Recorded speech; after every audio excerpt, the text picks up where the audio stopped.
start by first of all noting that this is a draft code which has not been concluded yet. And you must also remember that already there is a code for conduct for judicial officers already in operation, I think, from the year 2016.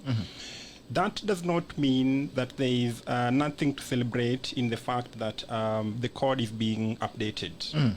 But we must always remember that the success of the code of conduct can only be determined by the commitment of the people for whom it's made to itself.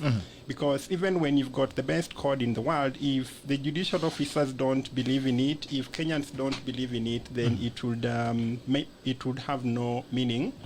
Additionally, even without this code of conduct, we must always remember that the Constitution already provides a framework for holding judicial officers accountable.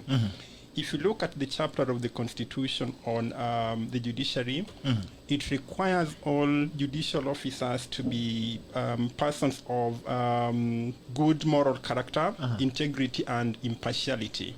So this code must only be taken as an avenue through which we can be able to implement these constitutional requirements. But even without it, already the standard is set in the Constitution and we must abide by it.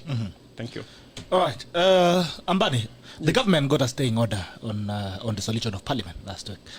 They filed, and when you hear, you advise them not to do it. They did it anyway. Good, but these guys don't listen to you. They went ahead and got a staying order. Who said it was the government? I don't know. The people who are supposed to dissolve the parliament or the government is the government. The government got a saying, well, it's not the government that went to court. Of course, it could be through proxies. I think where we have arrived in our country, even the government is a con man. It could send proxies.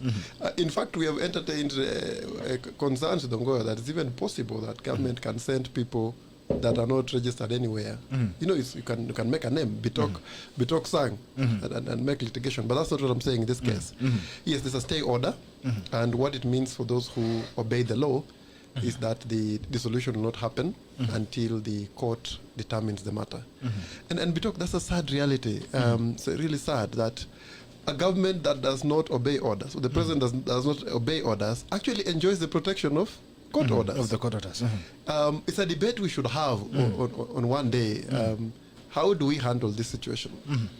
I remember, for example, LSK had decided that they wanted to withdraw, I don't know how to call that in layman parlance, to recall the practice certificate of the Attorney General and the Solicitor General for not complying with court orders. And it was coming before the AGM of the LSK. And for some interesting reason, the same guys go to court and they also get orders. And the LSK could not move because the guys had orders.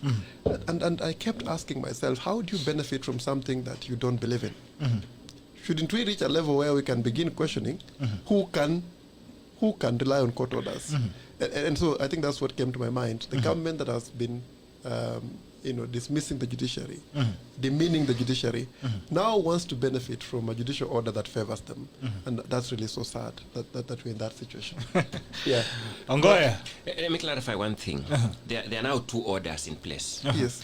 There was an order obtained by some two citizens who had gone to court much earlier, a week or two ago, isn't it? A week ago. Yes. And a week ago. But there's another order obtained 2 days ago, now by the Speaker of the National Assembly and the Speaker of the Senate, obtained 2 days ago. So there are two orders. So I think by and large, you are right that the government finally went to court and got its own order. One was given by Justice Korir, and 2 days ago, one was given by, I remember the name of the judge shortly, it just escaped my memory. So both cases we mentioned on the 7th of October before a bench of not less than 3 judges to be empaneled by the Chief Justice. I know people would wonder, the same Chief Justice who gave the advice, how will you empanel a bench? Well, the law requires that if there is a matter of great public importance, different people take different cases to court. But there are some cases which, once you look at it, they capture the imagination of the nation. The question of law that they call upon the court to pronounce itself on is a weighty issue. In circumstances such as those, the law provides an avenue where you would have more than at least 3 judges, more than one judge, but at least 3, hearing it. Because again, you know, more brains are better than one. And however learned or however schooled you are, sometimes some issues are so weighty, you need the benefit of discourse with colleagues to be able to tie all the loose ends.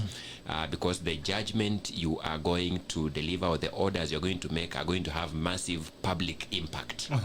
So that is where we are at the moment in terms of the state of affairs. I would want to engage only marginally with the merits or demerits of that case, because I believe that is now for the court concerned to be able to deal with.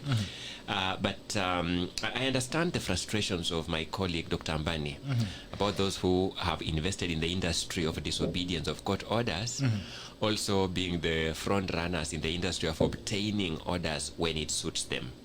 And that's the sad tale of it. But the fact that they go to court is extremely useful, Dr. Ambani. The fact that they keep running to court is extremely useful, because the message it sends to the general public is a legitimating message. When they disobey court orders, the net effect is a tendency to delegitimize the courts and the court process, which is dangerous to the rule of law. But the fact that when they hit the dead end, they discover that their military power, their gun power cannot help them. That what serves... Senior Counsel, I think you need to educate me on this. Yes. It's like 2 kids. Yes. One keeps biting the other and rushing to the parents. Huyu ananichuna. The one who has chunad is the one rushing to the parents. Yes. I don't know, is that not a misuse of the parental office? Not if there's such an office. Because periodically the parent finally discovers the mischief maker and spanks it. Finally, at the end of the day. But how long is that going to take? It doesn't take that long. Because the parent discovers, but he continues to disobey what the parents have done. And that's really my worry. And they're benefiting from our goodness. Yes. You see, we are good people. We obey the law. We obey court orders. They don't. When it's convenient for them, they come for the court orders, not because they respect the court. Yes. Look at the opinion of the Attorney General. I think we shall talk about it later. Yeah, sure. It shows a man who has no respect for the rule of law or even what the court do. Yet